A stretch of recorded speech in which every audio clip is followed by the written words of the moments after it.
Para ulama salaf atau sahabat dalam hal ini termasuk tidak pernah membacakan Al-Quran kepada orang mati. Naqulu lahum, kita katakan kepada orang yang seperti tadi. Kata guru kita di dalam kitab ini, hadhihi da'wa ghairu sahihah. Pendapat seperti ini tidak benar. Pendapat seperti ini, pernyataan seperti ini, anggapan seperti ini itu tidak benar. Yang mana yang dimaksud pendapat tidak benar? Kalau dia mengatakan ulama-ulama dahulu termasuk sahabat tidak ada yang membacakan Al-Quran kepada orang matinya.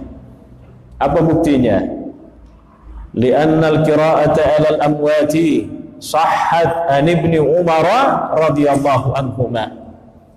Karena membacakan Al-Quran, bacaan-bacaan Al-Quran pahalanya dihadiahkan kepada orang mati, itu ada riwayatnya dan itu sahih bahwasanya Abdullah ibn Umar itu melakukan. Siapa Abdullah ibn Umar? Anaknya penguluta Umar bin Khattab. Dia adalah sahabat Nabi sallallahu alaihi wasallam. Jadi saya kira ini sudah jelas bahwa sahabat-sahabat Nabi pun di antara mereka ada yang membacakan Al-Quran kepada orang matinya, termasuk Abdullah ibn Abbas radhiyallahu Abdullah ibn Umar radhiyallahu anhu. Ya. Wa hakaha asy-Sya'bi 'anil Ansari. Ya. Dan ini juga diceritakan oleh Imam Asy-Sya'bi dari kalangan Al-Ansar. Maksudnya orang-orang Madinah. Siapa Imam Asy-Sya'bi? Itu adalah seorang ulama dari kalangan tabi'in. Ya. Imam Asy-Sya'bi. Ya. Wa thabata 'anil Imam Ahmad wa huwa min kibari a'immatis salafi. Bahkan juga dinyatakan bahwa Imam Ahmad bin Hanbal pun juga melakukan hal yang sama. Masukna panguluta Andaguruta Imam Ahmad bin Hanbal itu juga menjadi kebiasaan beliau ketika masih hidup adalah membacakan Al-Quran kepada orang matinya. Ya. Wa huwa min kibari a'immatis salaf, dan Imam Ahmad bin Hanbal itu adalah salah satu ulama besar dari kalangan salaf. Karena seperti yang pernah kita jelaskan, pengertian salaf itu Bapak Ibu sekalian adalah 300 tahun pertama. Jadi yang dimaksud dengan salaf adalah 300 tahun pertama. Itu menurut penjelasan para ulama. Jadi maksudnya kira-kira orang-orang yang hidup pada abad ketiga, ya, pada abad ketiga, ya, itulah yang disebut dengan generasi salaf. Dan Imam Ahmad termasuk, karena Imam Ahmad itu muridnya Imam Syafi'i, dan beliau ini adalah hidup di abad kedua ketiga Hijriah.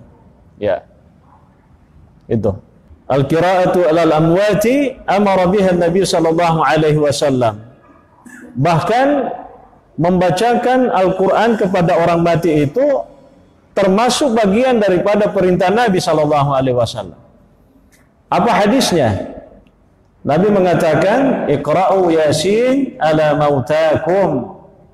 Bacakanlah surah Yasin kepada orang-orang matimu. Ini hadis diriwayatkan oleh Imam Ahmad di dalam kitab yang ditulisnya yang disebut dengan Al-Musnad. Ya. Jadi menesa dan lilina. Apa kata Nabi? Iqra'u Yasin 'ala mautakum. Bacakanlah wahai sekalian, kata Nabi, orang-orang matimu surah Yasin. Itu hadis diriwayatkan oleh Imam Ahmad bin Hanbal, ya, rahimahullah. Ya. Qala al-Imam an-Nawawi fi kitabih al-Adhkar ma nassahu qala al-ulama'u min al-muhaddithin wal fuqaha wa ghairihim yajuzu wa yustahabbu al-amalu fil fadail wat targhib wat tarhib bil hadits ad-dha'if ma lam yakun mawdu'an.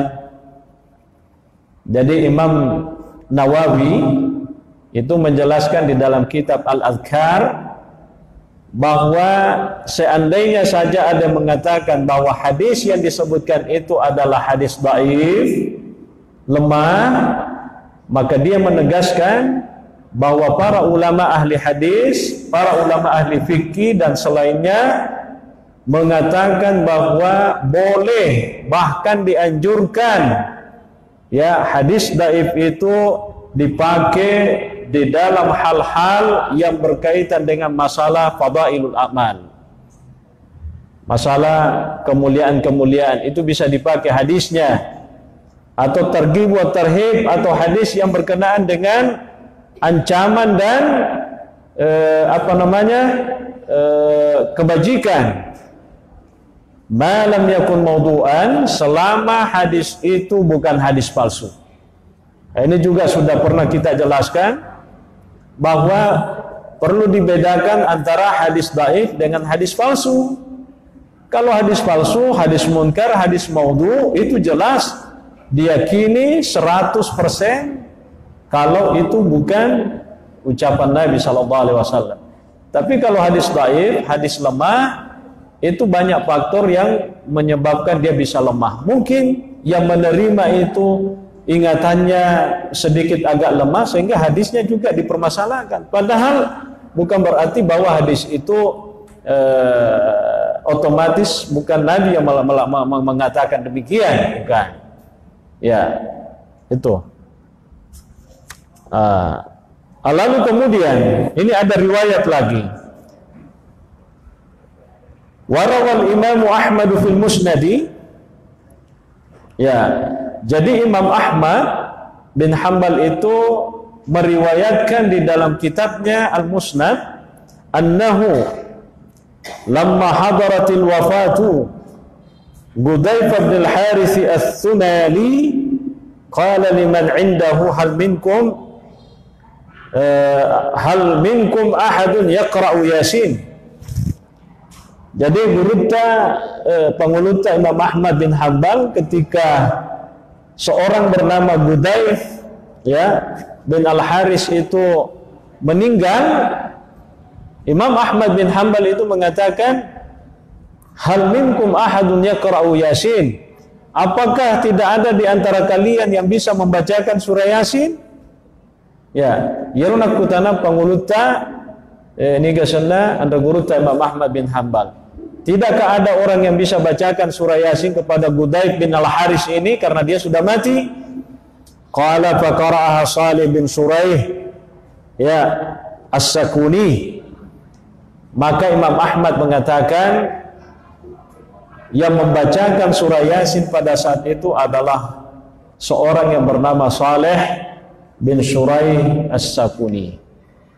Itu artinya Imam Ahmad sendiri dari kalangan salaf berpandangan bahwa membaca Al-Quran kepada orang mati adalah sesuatu yang jaiz, yang dibolehkan. Kalau jaiz, boleh, berarti ada manfaatnya kepada orang mati.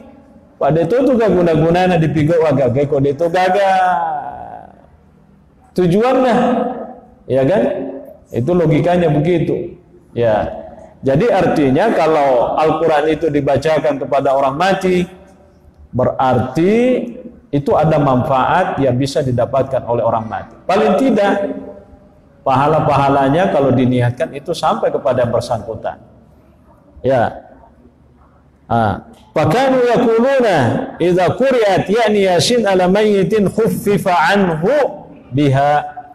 Jadi para ulama pada saat itu mengatakan ketika surah Yasin itu dibacakan kepada orang mati, maka mungkin azabnya itu bisa diringankan. Ya. Ya, wa asnala sahibu Musnadil Firdaus ila Bidarda. Jadi ini juga ada hadis dari Abu Darda. Siapa Abu Darda? Sahabatnya Nabi sallallahu alaihi wasallam. Ya, karena sahabat Nabi, Bapak Ibu sekalian, itu banyak sekali. Ya, sahabatnya Nabi kurang lebih 110 yang ditulis nama-namanya satu persatu di dalam sejarah itu hanya kurang lebih 10.000 orang saja. Dari 10.000 orang itu tidak semuanya juga meriwayatkan hadis dari Nabi. Yang meriwayatkan hadis dari Nabi itu hanya kurang lebih 2.000 orang saja. Ya, itu ceritanya seperti itu. Nah, termasuk Abu Darda meriwayatkan hadis, kata Nabi SAW, "Ma min mayyitin tuqra'u indahu Yasin illa hawwanallahu azza wa jalla alaihi." Ini hadis diriwayatkan oleh Abu Darda, disebutkan di dalam kitab Musnadul Firdaus. Ya, dan ini juga disebutkan di dalam kitab tafsir yang ditulis oleh Imam As-Sayuti, namanya Ad-Durrul Mansur fit Tafsiri bil Ma'thur. Jadi menesa rujukannya, menesa referensinya. Ya, siapa tahu ada yang mau mencari betulkah? Kitabnya ada. Musnad Al-Firdaus. Ada kitabnya Imam As-Sayuti, namanya Ad-Durrul Mansur fit Tafsir bil Ma'thur. Itu kitab tafsir, tapi yang kedua ini, yang satu itu memang kitab hadis. Apa kata Nabi? "Ma min mayyitin", tidak ada satu pun orang yang meninggal, tuqra'u indahu Yasin, lalu dibacakan Yasin, illa hawwanallahu azza wa jalla alaihi, kecuali Allah akan meringankan atasnya. Artinya Allah akan mengasihi. Ya. Qala Muhibbuddin At-Tabari, al-muradu al-mayyitu alladhi faraqathu ruhuhu. Jadi ada seorang ulama bernama Muhibbuddin, yang dimaksud dengan mayit di sini adalah orang yang memang sudah terpisah antara nyawanya dengan tubuhnya. Paku masih di mau pide patuna mate. Mana mika pengistilahna. Jadi yang dimaksud, yang dibacakan surah Yasin di sini dan Allah akan meringankan atasnya, itu adalah orang yang sudah berpisah antara nyawa dengan tubuhnya. Itu disebutkan oleh Imam Muhibbuddin At-Tabari. Ya, intinya begini. Para ulama dari 4 mazhab, mazhabnya Hambali, mazhabnya Hanafi, mazhabnya Maliki, mazhabnya Syafi'i, mazhabnya Hambali, banyak di antara mereka yang mengatakan bahwa membacakan Al-Quran kepada orang mati, kalau diniatkan pahalanya sampai kepada itu, maka itu disampaikan kepada yang bersangkutan. Salah satu contohnya dari kalangan Hanafi, mazhab Hanafiyah, ya, misalnya Imam Burhanuddin Ali bin Abi Bakar Al-Murginani, ada kitab fikih disebut dengan Al-Hidayah. Ya, ada yang lain, Syamsuddin Abil Abbas bin Ibrahim As-Saruji, ya, itu dalam kitab Nafahatun Nasamat fi Wusuli Ihda'is Thawabi lil Amwat. Badruddin Al-Aini itu dalam kitab Al-Kanz, ya. Ya.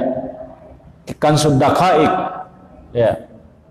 Ibnu Abidin itu di dalam kitab Ar-Raddul Mukhtar ala Durril Mukhtar. Ini semua adalah kitab fikih mazhab Hanafi. Sahibul Hidayah. Kalau di dalam mazhab Maliki, Ibnu Rusdi itu dalam kitab Nawazil. Al-Amal Al-Qarafi, ya, itu juga disebutkan, ya, di dalam kitab Al-Furuq, ya. Apalagi Ibnul Hajj itu di dalam kitab Al-Madkhal, wa Syekh Abu Zaid Al-Qasi itu di dalam ini tidak disebutkan kitabnya. Wal Khattab itu disebutkan di dalam kitab syarahnya, kitab yang ditulis oleh Khalil. Kalau Imam mazhab Syafi'i itu termasuk misalnya Imam Asy-Syarbini dalam kitab Asy-Sirajul Munir, Imam Nawawi dalam kitab Raudhatu At-Talibin, ya, Suyuti, Subki, Ibnu Salah dalam Fatawi. Banyak sekali ulama-ulama yang menjelaskan mengenai masalah bagaimana membacakan Al-Quran kepada orang mati. Mereka semuanya berkesimpulan bahwa itu thawabuhu wasal ilal mayyiti, pahalanya itu sampai kepada orang mati kalau diniatkan. Bahkan Imam Ibnu Taimiyah juga menyebutkan hal yang sama. Apa kata Imam Ibnu Taimiyah? Man i'taqada anna al-insana la yantafi'u illa bi amalihi faqad kharaqal ijma'ah. Barang siapa yang meyakini, menganggap bahwa seorang tidak akan mendapatkan kecuali amalnya saja pribadi, maka dia telah menyalahi kesepakatan para ulama. Itu artinya adalah bahwa orang itu hidup mati, di samping mendapatkan amal ibadahnya sendiri, kalau ada orang ingin berbuat baik kepadanya, juga dia bisa mendapatkan itu. Itu makna daripada pernyataan Imam Ibnu Taimiyah yang dituliskan di dalam kitab yang kita baca ini.